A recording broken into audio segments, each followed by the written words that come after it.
Sam Smith was right when he said that too much of a good thing won't be good for long.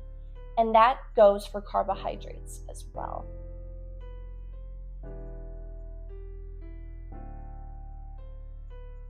Do not eat more than your needs of carbohydrates, because then it probably means you're not getting enough fat or you're not getting enough protein.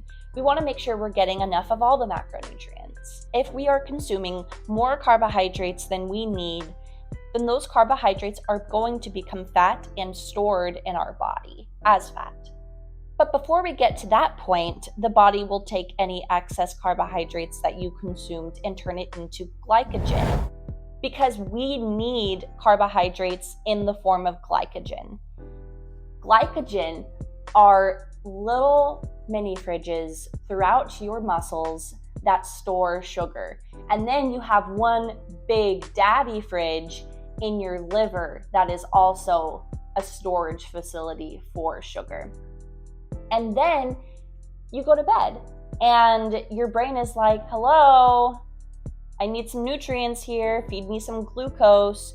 So your little body cells go and open up those mini fridges and they open up the big fridge and the glycogen. That way, different parts of your body can get the carbohydrates that it needs to keep the energy up, even if you're not currently eating, even if you're in a state of fasting. Once all those fridges are full, if you keep eating past that point, your body's not going to be able to keep putting carbohydrates in the glycogen storages till it's overflowing. That's not an option. So that is when the carbohydrates are going to be changed to fat and stored as fat in your body. Let's say that you're in a period of fasting. For example, you woke up and you said, even though Haley's always telling me to eat breakfast, I'm not going to because breakfast is for nerds and I'm a cool kid, so I'm not going to eat breakfast. Well, let's say that you don't eat that breakfast, and shame on you. Breakfast is delicious and good for you. You don't eat that breakfast, and by that point, you'd been sleeping all night, so the glycogen storages of stored sugar is gone. All the mini fridges and even the big liver fridge is empty. At that point, your body is going to enter a state of gluconeogenesis. Gluconeogenesis is when your body takes lean muscle protein and converts it to sugar in order to give different parts of your body the energy that it needs to function, especially your brain and your red blood cells, because your brain and red blood cells love to eat glucose. Gluconeogenesis. It sounds like a scary word, but it's actually pretty nice. Gluco means glucose, which means sugar. Neo means new. Genesis means the creation of. Gluconeogenesis is the creation of new sugar in your body.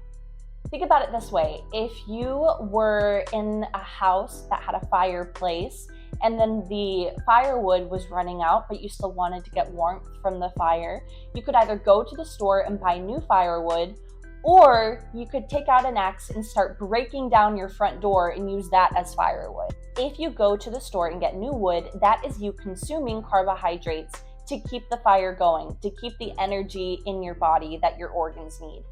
If you decide not to eat breakfast or you're in a fasting state, your body is forced to break itself down in order to feed itself, break down its own lean muscle, like the front door, in order to sustain itself and have that energy.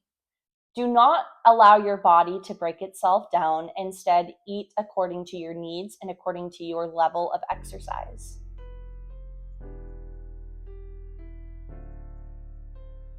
Just a quick friendly reminder, please like and subscribe if you haven't done so already. I love nutrition and I love talking about it.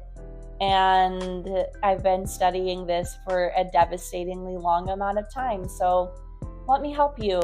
Let me put my knowledge to work. Like and subscribe. That would be pretty rad.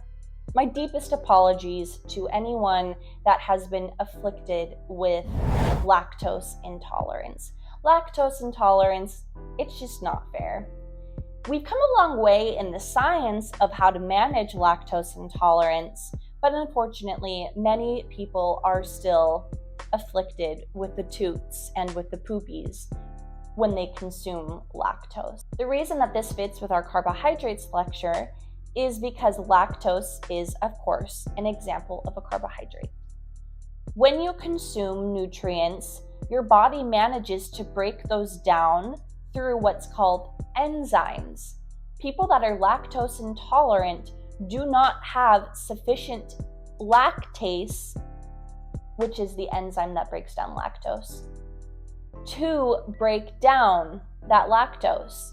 Lactose is then sent to the large intestine, to the bacteria that live there. And then the bacteria there are like, oh my gosh, ice cream party, woohoo, woo, ice cream party. So they start going to town, eating that lactose that your body couldn't break down. And then they're like, uh-oh, I'm releasing a lot of gas from this lactose.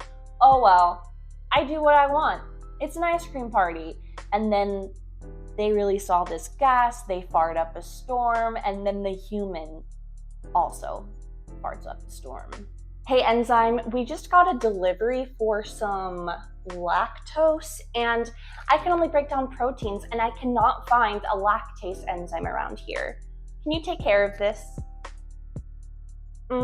Earth to enzyme, you know that I can only break down amylose. We'll have to box this up and send it over to the large intestine for the bacteria to break down there.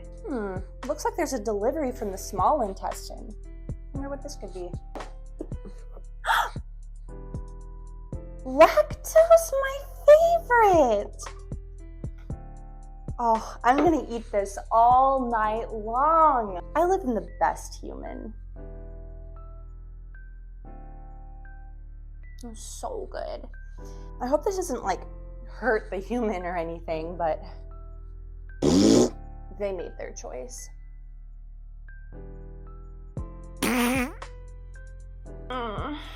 I made a mistake, but it was like a really tasty mistake.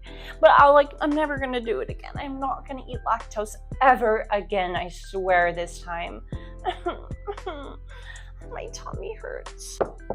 Hey girl, me and a couple people are going out for some extra cheesy quesadillas and some triple chocolate milkshakes. Do you want to come? You said extra cheesy quesadillas?